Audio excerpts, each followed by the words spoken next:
நம்ம நேற்றுக்கே ஒரு வீடியோவில் சொல்லியிருந்தோம், நம்ம மல்லி நிச்சயமாக நர்ஸ் வேஷத்துலையோ இல்லை டாக்டர் வேஷத்துலையோ தான் ஹாஸ்பிட்டலுக்குள்ளே நுழைவாங்க அப்படின்னு சொல்லி.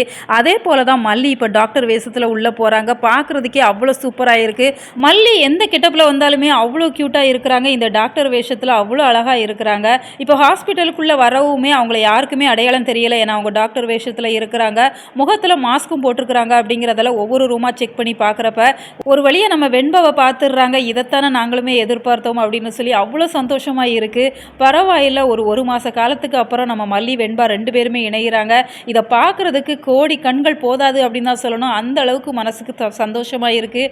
ரசிகளுமே அவ்வளோ சந்தோஷத்தை வெளிப்படுத்திட்டு வராங்க. ஏன்னா இதைத்தான் அவங்களுமே எதிர்பார்த்தாங்க. எப்போ தான் அந்த குழந்தையை கண்டுபிடிப்பாங்க அப்படின்னு சொல்லி தான் தொடர்ந்து நாம் கேட்டுட்டு இருந்தோம். இப்போ பார்த்துட்டாங்க. அப்படிங்கிறப்ப மல்லியை பார்க்கவுமே வெண்பா பயங்கரமாக சந்தோஷப்படுறாங்க. மல்லியமா அப்படின்னு சொல்லி ஹக் பண்ணிக்கிறாங்க. இந்த சீனெல்லாம் பார்க்குறதுக்கு அவ்வளோ க்யூட்டாக இருக்குது. ஆனாலுமே உடனே இப்போ வெண்பாவை அங்கே இருந்து அழைச்சிட்டு போக முடியுமா அப்படின்னு சொன்னால் அது பெரிய ரிஸ்க் அப்படின்னு தான் சொல்லணும். ஏன்னா சுற்றிலுமே சிசிடிவி கேமரா இருக்குது, அவங்களோட ஆட்கள்லாம் இருக்கிறாங்க. இதை தாண்டி நம்ம வெண்பாவை வெளியில் கொண்டு வரது அப்படிங்கிறது ரொம்ப ரொம்ப ரிஸ்க். அப்படிங்கிறதால இப்போ மகாவோட சேர்ந்து நம்ம மல்லி ரொம்பவே சூப்பரான பிளான் எல்லாம் போட்டிருக்கிறாங்க. வெண்பா கிட்டேயும் சொல்லிடுறாங்க, உன்னை கூடிய சீக்கிரத்தில் இங்கேருந்து நான் வெளியில் கொண்டு போயிடுவேன், அது வரைக்கும் நீ தைரியமாக இரு, பயப்படாத அப்படிங்கிற மாதிரி சொல்லிடுறாங்க. ஏன்னா இவங்க 2 பேரும் பேசிகிட்டு இருக்கிறப்பவே அந்த கூட்டாளியில் ஒருத்தர் பார்த்துடுறாங்க. அவங்கள பொறுத்த வரைக்கும் நீங்கள் ஏன் உள்ளே வந்தீங்க அப்படிங்கிற மாதிரி தான் கேட்பாங்க. ஆனால் நம்ம மல்லிக்கு சொல்லியா கொடுக்கணும், நிச்சயமாக ரொம்பவே சாமர்த்தியமாக சமாளிச்சிருவாங்க. ஏன்னா நியூரோ ஸ்பெஷலிஸ்ட் வரதா சொல்லியிருந்தாங்க. அப்படிங்கிறப்ப அவர் லீவில் இருக்கிறாரு, அதனால் என்ன அனுப்புனாங்க அப்படிங்கிற மாதிரி மல்லி அங்கே இருக்கிறவர்கிட்ட சொல்லிடுறாங்க. அதனால் அவங்களுமே நம்பிடுறாங்க.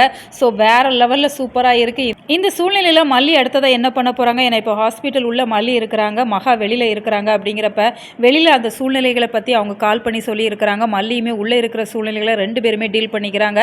இந்த சூழ்நிலையில் ஆள் நடமாட்டம் இல்லாத நேரத்தில் நம்ம வெண்பாவை எப்படியாச்சும் மல்லி காப்பாற்றிடுவாங்க. ஸோ சூப்பராக இருக்கும். உங்களோட கருத்துக்களை மறக்காமல் கமெண்ட் பாக்ஸில் தெரியப்படுத்துங்க. மேலும் இது போன்ற வீடியோக்களுக்கு நம்ம சேனலை சப்ஸ்கிரைப் பண்ணுங்கள்.